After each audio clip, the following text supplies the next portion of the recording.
کیا مزار پر جا کر اللہ سے دعا مانگنا جائز ہے؟ اللہ کے نبی نے فرمایا دعائیں کہاں کہاں قبول ہوتی ہیں، اللہ کے نبی نے بتلائیں۔ تبلیغ اجتماع میں دعا کی جاتی ہے، اس دعا کی فضیلت بیان کی جاتی ہے اور لوگوں کو دعوت دی جاتی ہے کہ کم از کم آپ لوگ اس دعا میں تو شامل ہو جائیں۔ نماز جنازہ میں جو دعا ہے وہ دعا کامل یاد نہیں ہے، تو کیا یہ نماز قبول ہو جائے گی؟ اگر آپ پہلی مرتبہ ہمارے چینل پر تشریف لائے ہیں کرتے ہیں پلیز سبسکرائب کر لیجئے۔ کیا مزار پر جا کر اللہ سے دعا مانگنا جائز ہے؟ ہرگز نہیں، ہرگز نہیں۔ کیوں؟ اس لیے کہ وہاں جا کر کے دعا مانگنے گویا کہ آپ کا یہ عقیدہ رکھنا ہے کہ یہ مبارک اور متبرک جگہ ہے اور یہاں دعا قبول ہوتی ہے، جبکہ بات ایسی نہیں۔ آپ کو کس نے بتایا کہ وہ متبرک اور مبارک جگہ ہے؟ قرآن میں حدیث میں آیا۔ اگر آپ کہتے ہیں یہ ولی کا مزار ہے، آپ کو کیا معلوم ولی ہے کہ کتا سویا کہ بلی ہے؟ لوگوں نے کتے کے بھی مزار بنائے، بھینسے کے بھی مزار بنائے، بکریاں مار کے، گھوڑے شاہ کا بھی مزار ہے، کھوتے شاہ کا بھی مزار ہے۔ وہ کیسے مبارک اور متبرک ہو گیا؟ وہ کیا معلوم اس کی ہسٹری کیا ہے؟ لوگوں کا یہ بھی عقیدہ ہے کہ بابا ایک جگہ سے دوسری جگہ منتقل ہوتے رہتے ہیں، خبر ہی میں سے ٹریول چالو ہیں۔ ہاں، بغداد میں نہیں ہے شیخ عبد القادر جیلانی، پتہ نہیں کہاں ٹریول کر رہے ہیں، اللہ ہی بہتر جانتا ہے، خبر میں تھوڑی ہے۔ یہ عقیدہ رکھے ہوئے ہیں، اور یہ میں گپ نہیں ہانک رہا ہوں۔ لعنت اللہ علی الکاذبین، جھوٹ بولنے والوں پر اللہ کی لعنت ہو۔ یہ حقیقی باتیں ہیں جو عقیدہ رکھ کر کے بیٹھے ہوئے ہیں لوگ، ہمارے کلمہ پڑھنے والے مسلمان ہیں۔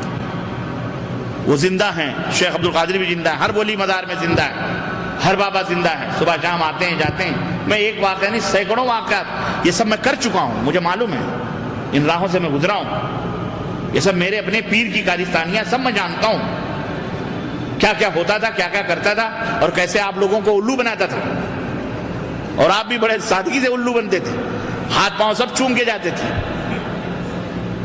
لیکن اللہ نے بچا لیا، اللہ نے توبے کی توفیق دی۔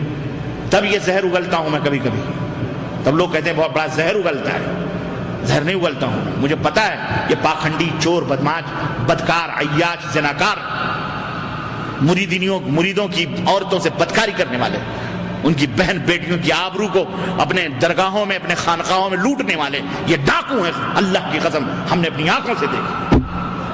کیا کریں گے؟ اور آپ ہیں چوم رہے ہیں، حضرت ہیں، قادری ہیں، چشتی ہیں، نقشبندی ہیں، سہروردی ہیں، فلان بہت بڑے بابا ہیں، بیعت کر لیں گے، جنت میں چلے جائیں گے۔ اس لیے ادار مزار پہ نہیں، اللہ سے جہاں چاہو۔ مسجد، اللہ کے نبی نے فرمایا دعائیں کہاں کہاں قبول ہوتی ہیں، اللہ کے نبی نے بتلائیں، کب کب قبول ہوتی ہیں یہ بھی بتلائیں، کس وقت قبول ہوتی ہیں یہ بھی بتلائیں، سب حدیث میں، قرآن میں موجود ہے میرے بھائی۔ اللہ کے نبی نے فرمایا میدان عرفات میں دعا قبول ہوتی ہے، کنکری مارنے کے بعد دعا قبول ہوتی ہے، وہاں دعا کرو، وہاں تو بھاگ جاتے ہیں دنادن مارتے مارتے، جبکہ وہاں اللہ کے نبی کھڑے ہو کے اصرار الحاح کرتے تھے، دعا مانگتے ہیں۔ مسجد کے اندر دعا قبول ہوتی ہے، زمزم کے وقت دعا قبول ہوتی ہے، پینے کے وقت، طواف میں دعا قبول ہوتی ہے، صفا پہ دعا قبول ہوتی ہے، مروہ پہ دعا قبول ہوتی ہے، سعی کے دوران دعا قبول ہوتی ہے، خانہ کعبہ میں دعا قبول ہوتی ہے۔ یہ سب مقامات مقدسہ ہیں جہاں دعائیں قبول ہوتی ہیں، جس کے لیے اللہ تعالیٰ نے، اللہ کے نبی نے فرمایا ہے۔ اللہ کے رسول صلی اللہ علیہ وسلم نے فرمایا جمعے کے دن عصر سے لے کر مغرب تک یہ وہ موقع ہے جس وقت، جیسے آج جمعے کا دن تھا نا، تو عصر بعد سے لے کر مغرب تک تمام اہل علم کا اس پر اتفاق ہے ایک طرح سے، کہ وہ کہتے ہیں کہ عصر سے لے کے مغرب تک کا وہ وقت ہے کہ جس میں بندہ جب اللہ سے دعا کرتا ہے تو اللہ اس کی کوئی دعا رد ہی نہیں فرماتا ہے، اس کی دعا قبول کرتا ہے۔ یہ وقت ہے دعا کرنے۔ اسی طرح بعض اہل علم کہتے ہیں امام جب منبر پہ بیٹھتا ہے، دو خطبوں کے درمیان جب وہ بیٹھتا ہے تو اس وقت جو دعا مانگی جاتی ہے اللہ اس دعا کو کبھی رد نہیں فرماتا ہے۔ اللہ کے رسول صلی اللہ علیہ وسلم فرماتے ہیں 3 آدمیوں کی دعا رد نہیں کی جاتی، الصائم حتی یفطر، روزے دار جب تک افطار نہ کر لے تب تک اس کی دعا رد نہیں کی جاتی، وہ جو بھی دعا مانگتا ہے اللہ اسے قبول فرماتا ہے۔ اللہ کے رسول صلی اللہ علیہ وسلم سفر کی دعا، سفر میں رو دعا کرو، کہاں کہاں سجدے میں، وقت، مقام، جگہ سب ہمارے نبی نے بتلائے ہیں۔ اسی سنت کو لازم پکڑو گے انشاءاللہ کامیاب۔ ہمیں ادار مدار درگاہ اور گاہ جانے کی ضرورت نہیں۔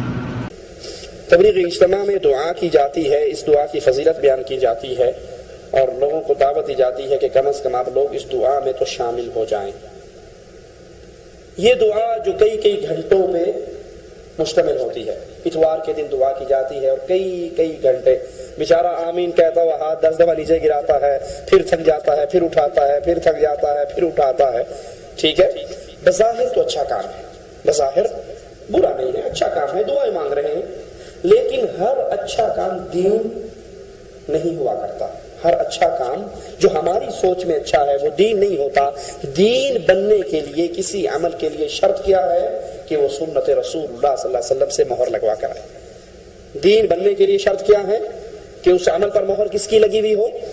رسول اللہ صلی اللہ علیہ وسلم کی۔ تو کیا یہ اتنی لمبی دعائیں، دعا کے دن خاص ایک دن مقرر کرنا، اس دن دعا مانگنا، ساری دنیا کا اس دعا میں شامل ہونا، شامل ہونے والوں کے لیے اجر و ثواب کے سرٹیفکیٹ جاری کرنا، کیا یہ رسول اللہ صلی اللہ علیہ وسلم کی سنت سے ثابت ہے؟ بس ایک سوال ہے۔ اگر یہ سنت رسول سے ثابت ہے تو بالکل ٹھیک ہے، اور اگر یہ سنت رسول اللہ سے ثابت نہیں ہے تو پھر یہ عمل سنت نہیں کہلا سکتا۔ کوئی کہے گا کہ مولانا دعا میں حرج کیا ہے؟ یہ بالکل ویسا ہی سوال ہے جیسے کھانا سامنے رکھ کے سورۃ یاسین پڑھی جائے اور اسے کہو کہ بھائی یہ سنت کے خلاف ہے، تو کہے گا قرآن پڑھنے میں حرج کیا ہے؟ تو اس دعا میں حرج یہ ہے کہ یہ عمل سنت رسول اللہ سے ثابت نہیں ہے۔ ٹھیک ہے، اور یہ حرج بہت بڑا حرج ہے۔ رسول اللہ صلی اللہ علیہ وسلم فرماتے ہیں من عامل عملا لیس علیہ امرنا فہو رد، جس نے کوئی ایسا عمل کیا جو عمل ہماری شریعت میں موجود نہیں ہے وہ مردود ہے۔ اس کی دوسری مثال دے دوں، حضرت علی عیدگاہ میں آتے ہیں، ایک شخص کو عید والے دن عیدگاہ کے اندر عید کی نماز سے پہلے 2 نفل پڑھتے ہوئے دیکھتے ہیں، کہتے ہیں نمازی یہ نماز تجھے جہنم میں لے کر جائے گی، یہ نماز تجھے جہنم میں لے کر جائے گی۔ وہ کہتے ہیں علی میں نماز اللہ کے لیے پڑھ رہا ہوں، سجدہ رکوع اللہ کے لیے، اور آپ کہتے ہیں نماز جہنم میں لے جائے گی، کیوں؟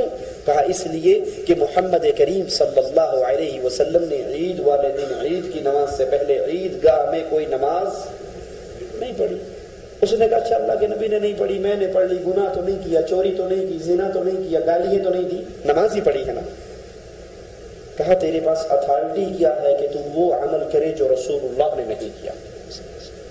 ٹھیک ہے، تو ہر عمل کے لیے بس کوئی فرقہ بندی نہیں، کوئی لڑائی نہیں، کوئی جھگڑا نہیں، ایک موٹا سا اصول، اتحاد کی دعوت۔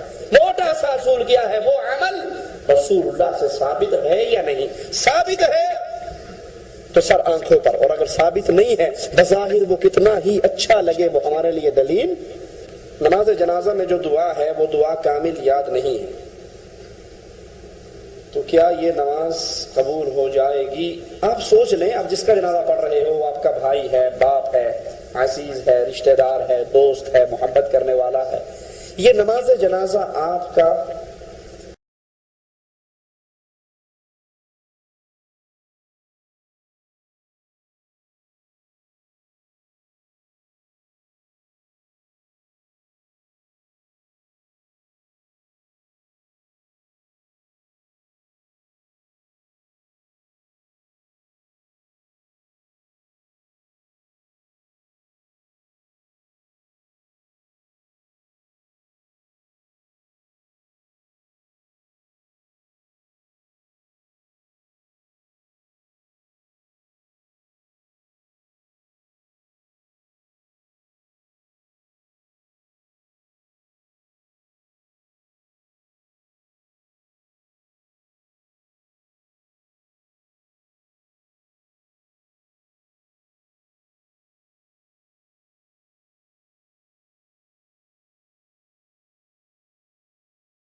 Oh